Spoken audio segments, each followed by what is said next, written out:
Keep an eye on that. Just get outside a minute. Don't need to do anything, just make sure no one nicks it.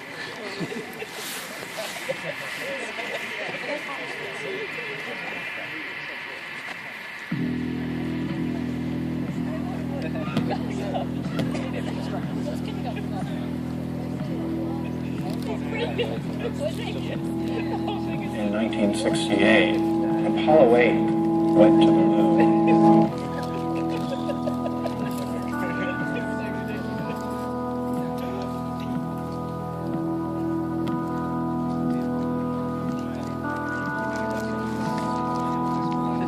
They didn't land, but they did circle the moon. And I was watching it on television, and at a certain point, one of the astronauts casually said, "We're going to turn the camera around and show you the Earth."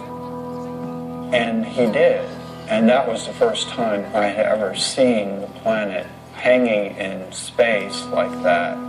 And it was profound. I think that for me, like for many other people, it was quite a shock. I don't think any of us had any expectations about how it would give us such a different perspective. I think the focus had been, we're going to the stars, we're going to other planets, and suddenly we look back at ourselves, and it seems to imply a new kind of self-awareness. One of the astronauts said, when we originally went to the moon, our total focus was on the moon. We weren't thinking about looking back at the Earth. But now that we've done it, that may well have been the most important reason we went.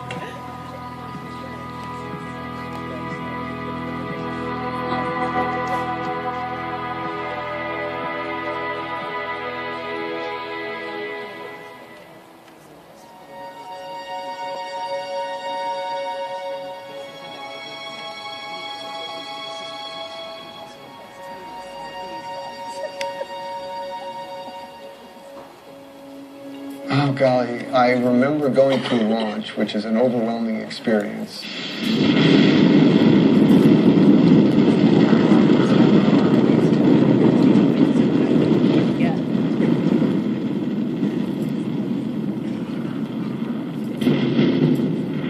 The engines cut off.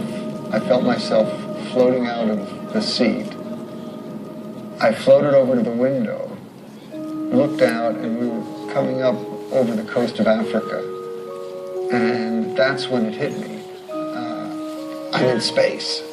And, I just got incredibly excited because it's something I had dreamed about since I was 6 years old. I think you start out with this idea of what it's going to be like.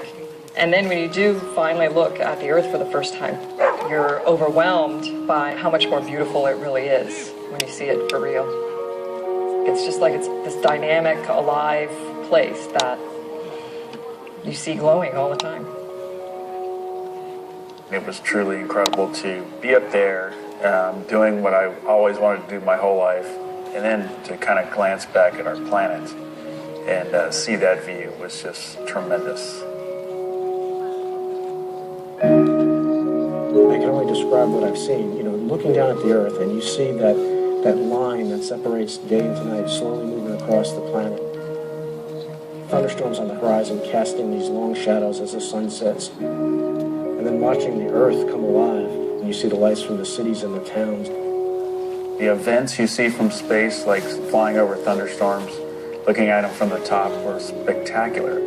Like a fireworks show going on, and you're looking at it from the very top.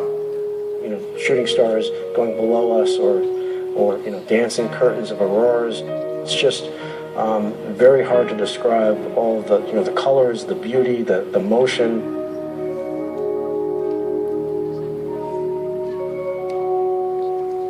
My job as lunar module pilot was to be responsible for the lunar module itself and responsible for the science on the moon. So when we started home, I had a little more time to look out the window than the other guys because most of my responsibilities were completed. We were in a particular mode called the barbecue mode. So we were flying like this and rotating like that. What that caused to happen was every 2 minutes, a picture of the Earth, the moon, the sun, and a 360-degree panorama of the heavens appeared in the spacecraft window. And I had studied astronomy, and I had studied cosmology, and fully understood that the molecules in my body, the molecules in my partner's bodies, and in the spacecraft had been prototyped in some ancient generation of stars. In other words, it was pretty obvious from those descriptions we're stardust. Well, that was pretty awesome and powerful, particularly since I had a little more time at this point to be reflective and to think about it. Awe, I think, is one of those words that you have a better understanding of once you see it, too. I felt like, using the word awesome was totally appropriate when it came to describing what the planet looks like.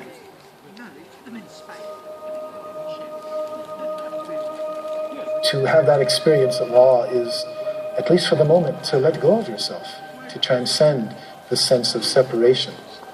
So it's not just that they were experiencing something other than them, but that they were at some very deep level integrating, realizing their interconnectedness with that beautiful blue-green ball.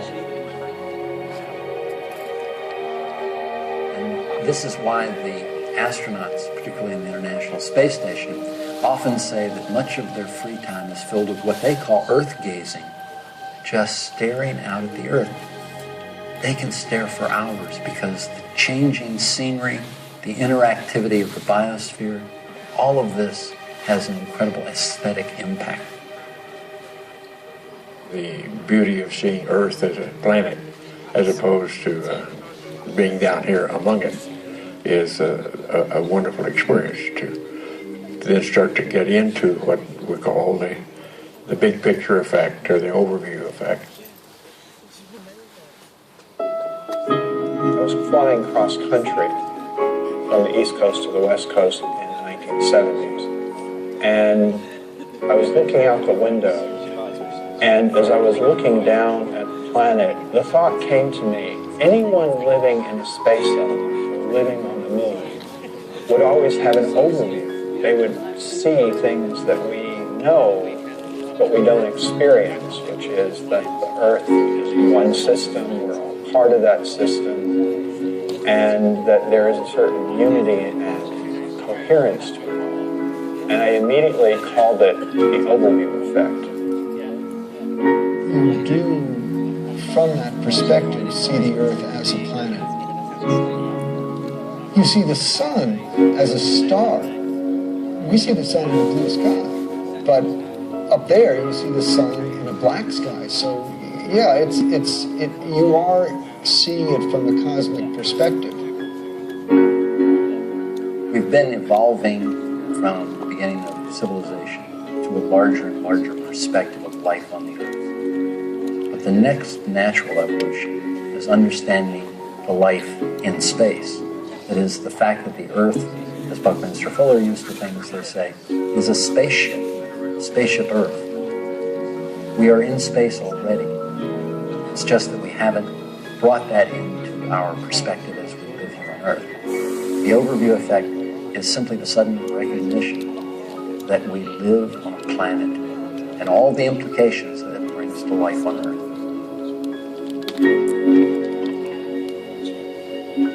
When we look down at the Earth from space, we see this amazing, indescribably beautiful planet. It looks like a living, breathing organism, but it also, at the same time, looks extremely fragile.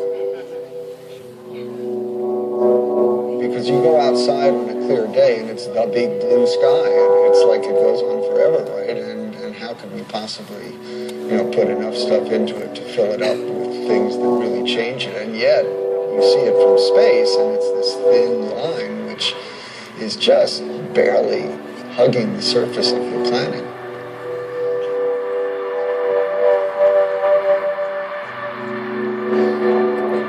Anybody else who's ever gone to space says the same thing, because it really is striking and it's really sobering to see this paper-thin layer and to realize that that little paper-thin layer is all that protects every living thing on Earth from death, basically, from the harshness of space.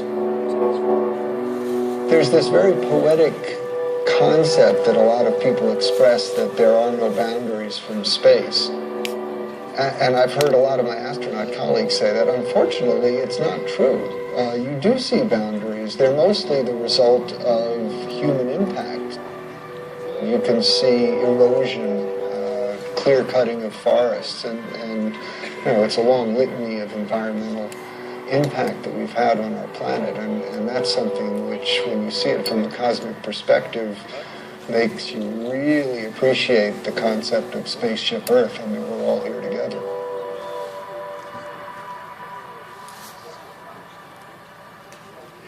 After I came back and tried to understand what this experience was all about, I could find nothing in the science literature about it, and nothing in the religious literature that I looked at. So I turned to the local university and asked them to help me with what I saw. And when they came back to me a few weeks later and said, well, in the ancient literature, we found a description called salvakapa samadhi. And they said that means that you see things as you see them with your eyes, but you experience them emotionally and viscerally as with ecstasy and a sense of total unity and oneness. And I said, well, that's exactly what the experience was. And so it's rather clear to me as I study this, it wasn't anything new, but was something that was very important to the way we humans were put together. Many of the great wisdom traditions of the earth have pointed to what we're calling the overview effect. That is to say, they have realized this unity, this oneness of all life on earth and of consciousness and awareness. Within the Western tradition, I think it's quite new and quite shocking because there's been much more of a sense of separation. But if you look at other non-Western cultures, especially in Asia, the emphasis on those has always been on realization that the self and the world are not separate from each other, but that they're really interconnected, that the individual self and the species as a whole is a manifestation of the larger whole. As you go into your mind in a contemplative way, the sense of the living reality of the planet becomes obvious. You become more in tune with the natural world. This is very akin to the direct perception that the astronauts have. So it's no wonder that many people have likened the overview effect to a spiritual or meditative experience, although it's not exactly that. It's a cognitive shift that very often can produce a kind of meditative experience.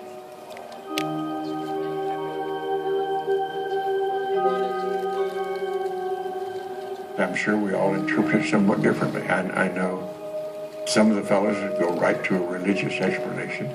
I didn't. I went to more science explanation. And I think all that's wonderful. That's what it takes to build a civilization.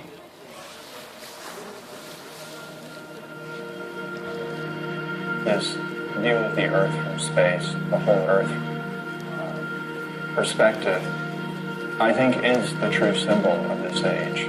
And I believe that what's going to happen is there's going to be a greater and greater interest in communicating this idea, because after all, it's key to our survival. We have to start acting as one species with one destiny. We are not going to survive if we don't do that.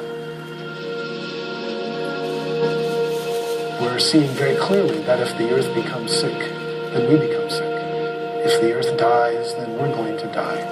People sense that something's wrong, but they're still struggling to go back and find out what the real roots of the problem are. And I think what we need to come to is a realization that it's not just fixing an economic or political system, but it's a basic worldview, a basic understanding of who we are that's at stake. And part of that is to come up with a new story, a new picture, a new way to approach this, and to shift our behaviors in such a way that it leads to a sustainable approach to our civilization, as opposed to a destructive approach. It's a fragile planet, and if we don't take care of it, and we don't work together, then we are going to have bigger issues than we have now down the road. On a grand scale, that's, we're basically all living in this one ecosystem called Earth. And everything that you do on one side of the ecosystem affects the other side. And that is a new way for living for most of humanity. We humans are responsible for ourselves, and if we are endangering our future, then we've got to learn how to do it differently and to go forward into a sustainable period. And right now, that seems very difficult to see how it's going to be, but we've got to work on it. When I was above the space station, looking down at the space station, looking down at the, against the Earth, and seeing this, amazing accomplishment, I was thinking, wow, there was 15 nations that worked together to build this amazing orbital complex in space. And if we can, take these 15 nations and do this amazing accomplishment, imagine what we can do by working together, by setting aside our differences for a common goal to overcome some of the challenges facing our planet.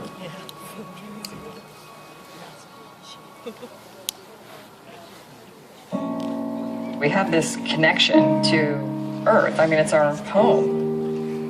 And I don't know how you can come back and not, in some way be changed. It may be subtle.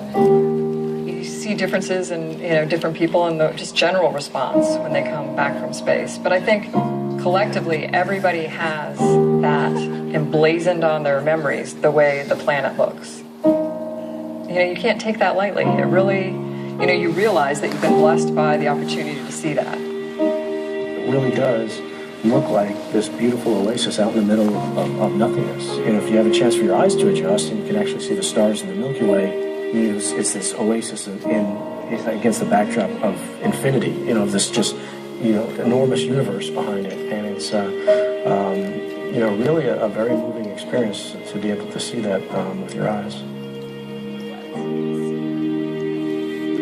You look back at it and it's placed perfectly from the sun to take care of us. And you kind of take that reverse roll on about, okay, well, we need to be taking care of it too, so that it can continue to do that for us. And I don't know how you can't have a greater appreciation for it after you see it that way.